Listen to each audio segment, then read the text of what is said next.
ಖಾತೆಯು ಸರ್ಕಾರದ ಅಡಿಗಲ್ಲಾಗಿರುತ್ತದೆ. ಒಂದು ಸರ್ಕಾರ ನಡಿಬೇಕಂದ್ರೆ ಆಯಾ ಹುದ್ದೆಗಳಿಗೆ ಸೂಕ್ತವಾದ ವ್ಯಕ್ತಿಯನ್ನು ಏನ್ ಮಾಡ್ಬೇಕು, ನೇಮಕಾತಿಯನ್ನ ಮಾಡ್ಕೋಬೇಕು. 4ನೇ ಪ್ರಶ್ನೆ, ಆಡಳಿತವಿಲ್ಲದ ಸರ್ಕಾರ ಕೇವಲ ಒಣಹರಟೆಯ ಕೂಟವಾಗುವುದು. ಈ ವಾಕ್ಯವನ್ನು ಯಾರು ಹೇಳ್ಯಾರ?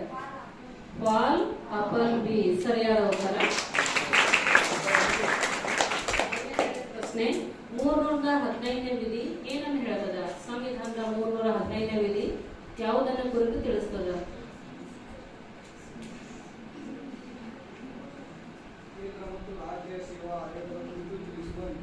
ಕೇಂದ್ರ ಯಾವ ಸೇವಾ ಆಯೋಗ? ಬೇರೆದವ್ರು ಸರಿ ಮಾಡ್ತಿರೋದನ್ನ ಕೇಂದ್ರ ರಾಜ್ಯ ಸೇವಾ ಅಲ್ಲ, ಇನ್ನೊಂದು ಶಬ್ದದಲ್ಲಿ ಪಾಸ್. ಕೇಂದ್ರ ಲೋಕ ಸೇವಾ ಆಯೋಗ ಆ ಶಬ್ದ ಬಿಡಬಾರ್ದಲ್ಲಿ. ಏನದು? ಕೇಂದ್ರ ಲೋಕ ಸೇವಾ ಆಯೋಗ. ಕ್ಲಾಸ್ ಬೋನಸ್ 5 ಐದನೇ ತಂಡಕ್ಕೆ ಬೋನಸ್ ಮಾರ್ಕ್ಸ್. ನೆಕ್ಸ್ಟ್ 5ನೇ ತಂಡಕ್ಕೆ 2ನೇ ಸುತ್ತಿನಲ್ಲಿ ಮೊದಲ ಪ್ರಶ್ನೆ. ಲೂಥರ್ ಗುಲಿಕ್ ಅವರ ಪ್ರಕಾರ ಸಾರ್ವಜನಿಕ ಆಡಳಿತದ ವ್ಯಾಪ್ತಿಯನ್ನ ವಿವರಿಸಿ. ಲೂಥರ್ ಗುಲಿಕ್ ಅವರು ಏನ್ ಹೇಳ್ಯಾರ? ಅಲ್ಲ, ಅವ್ರ ಪ್ರಕಾರ ಏನೈತಿ, ಒಂದು ಶಬ್ದದ 8 ಅಕ್ಷರಗಳ ಇಂಗ್ಲಿಷ್ ನಲ್ಲಿ. ಪೋಸ್ಡ್ ಕಾರ್, ಪಿ ಅಂದ್ರ planning, O organising, S staffing, D directing, C coordinating. Next ಯಾವ್ದು ಇತ್ತು? B budgeting, R reporting. Very good, ಸರಿಯಾದ ಉತ್ತರ. ಪ್ರಶ್ನೆ 4ನೇ ತಂಡಕ್ಕೆ, ನೇಮಕಾತಿ 2 ವಿಧಗಳು ಯಾವುವು? ವೆರಿ ಗುಡ್, ಪ್ರತ್ಯಕ್ಷ ನೇಮಕಾತಿ, ಪರೋಕ್ಷ ನೇಮಕಾತಿ. 3ನೇ ತಂಡ ಪ್ರಶ್ನೆ, ಕೇಂದ್ರ ಲೋಕ ಸೇವಾ ಆಯೋಗ ನಡೆಸುವ ಪರೀಕ್ಷೆಗಳ 3 ಹಂತಗಳು ಯಾವುವು? 3 ಹಂತದಲ್ಲಿ ಪರೀಕ್ಷೆ ನಡೀತದ. ಸೌಮ್ಯ, ಹನುಮಂತ್, ವೆರಿ ಗುಡ್. ಪೂರ್ವಭಾವಿ ಪರೀಕ್ಷೆಗೆ ವ್ಯಕ್ತಿತ್ವ ಆಗಲ್ಲ. ಇನ್ನೊಂದು ಹೇಳ.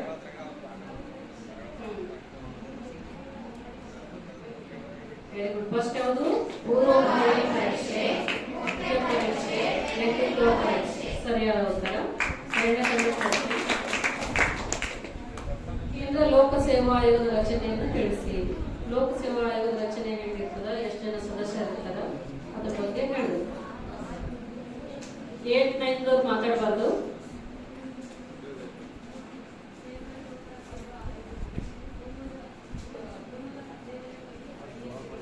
ಎಷ್ಟನೇ ವಿಧಿ? 315.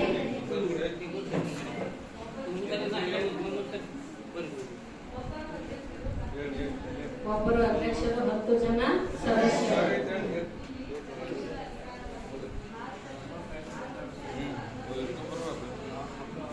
ಸರಿ,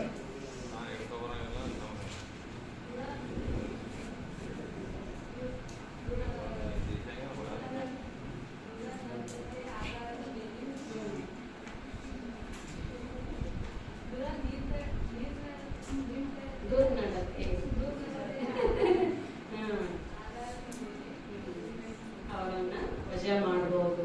ಕೇಂದ್ರ ಲೋಕ ಸೇವಾ ಆಯೋಗ ಯಾವ ಸಂಬಂಧಪಟ್ಟ ನೇಮಕಾತಿ ಮಾಡ್ತದ? ಎ ಮತ್ತು ಬಿ ವೃಂದದ ಅಧಿಕಾರಿಗಳಿಗೆ. ಕೊಡಿ, ಸರಿಯಾದ ಉತ್ತರ. ಕೇಂದ್ರ ಕಚೇರಿ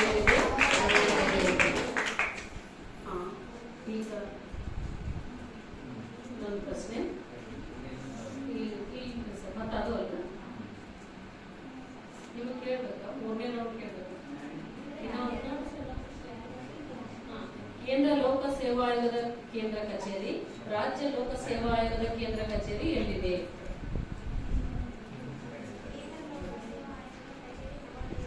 ಸರಿಯಾದ ಉತ್ತರ. ವೆರಿ ಗುಡ್, ಸರಿಯಾದ ಉತ್ತರ. ಕೇಂದ್ರ ಲೋಕ ಸೇವಾ ಆಯೋಗದ ಕೇಂದ್ರ ಕಚೇರಿ ಎಲ್ಲಿದೆ? ರಾಜ್ಯ ಲೋಕ ಸೇವಾ ಆಯೋಗದ ಕೇಂದ್ರ ಕಚೇರಿ ಬೆಂಗಳೂರು. ಸರಿಯಾದ ಉತ್ತರ. ಮುಂದಿನ 3ನೇ ಸುತ್ತು ನಕಾಶೆ ರೌಂಡ್. ಮೊದಲನೇ ತಂಡಕ್ಕೆ ಪ್ರಶ್ನೆ. ಕಾಪೀಸ್ ತಗೊಂಡ್ ಬರ್ರಿ.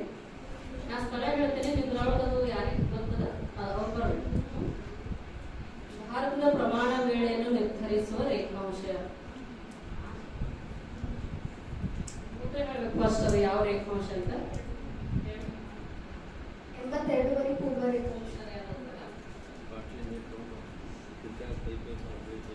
82 ಪೂರ್ವ ರೇಖಾಂಶ. 8 ಬರ್ತದಲ್ಲ. ಸರಿಯಾದ ಉತ್ತರ 10 ಅಂಕ. ಇದು ಯಾವ ರಾಜ್ಯದಲ್ಲಿ ಹಾದುತ್ತದೆ? 8ನೇ ಅಂತಲ್ಲಿ ಯಾರಾದ್ರೂ ಹೇಳ್ತೀರಿ? ಯಾವ ರಾಜ್ಯ? ಉತ್ತರ ಪ್ರದೇಶದ ಅಲಹಾಬಾದ್ ಪಟ್ಟಣದಲ್ಲಿ ಹಾದುತ್ತದೆ 82 ಪೂರ್ವ ರೇಖಾಂಶ. ಆ ಊರಿನಲ್ಲಿ ಎಷ್ಟು ಸಮಯ ಆಗಿರ್ತದೆ, ಇಡೀ ದೇಶದ ನಾವು ಏನ್ ಮಾಡ್ತೀವಿ ಅದೇ ಸಮಯವನ್ನ ತಗೋತೀವಿ. 2ನೇ ತಂಡ ಪ್ರಶ್ನೆ, ಭಾರತವನ್ನು 2 ಭಾಗಗಳಾಗಿ ವಿಭಾಗಿಸುವ ಅಕ್ಷಾಂಶ ಯಾವುದು?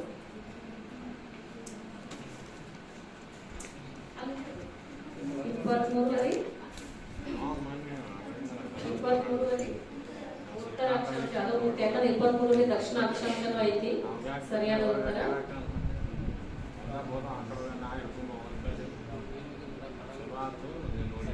ಸರಿಯಾದ ಉತ್ತರ 23. ಬಿಟ್ಟಳ ನೀವು ಏನ್ ಮಾಡ್ಬೇಕು? 2 ಕಡೆ ಅದನ್ನ ಹೊರಗೆ ತರಬೇಕು ನಕಾಶೆಯಿಂದ. 3ನೇ ತಂಡಕ್ಕೆ ಪ್ರಶ್ನೆ, ಭಾರತದಲ್ಲಿ ಕಡಿಮೆ ಮಳೆ ಪಡೆಯುವ ಪ್ರದೇಶ. ಭಾರತದಲ್ಲಿ ಕಡಿಮೆ ಮಳೆ ಪಡೆಯುವ ಪ್ರದೇಶ ಸರಿಯದ ಹೇಳ್ರಿ. ಅಲ್ಲ ಒಂದು ಆನ್ಸರ್ ಬೇಕಲ್ಲ. ಯಾವ ರಾಜ್ಯ?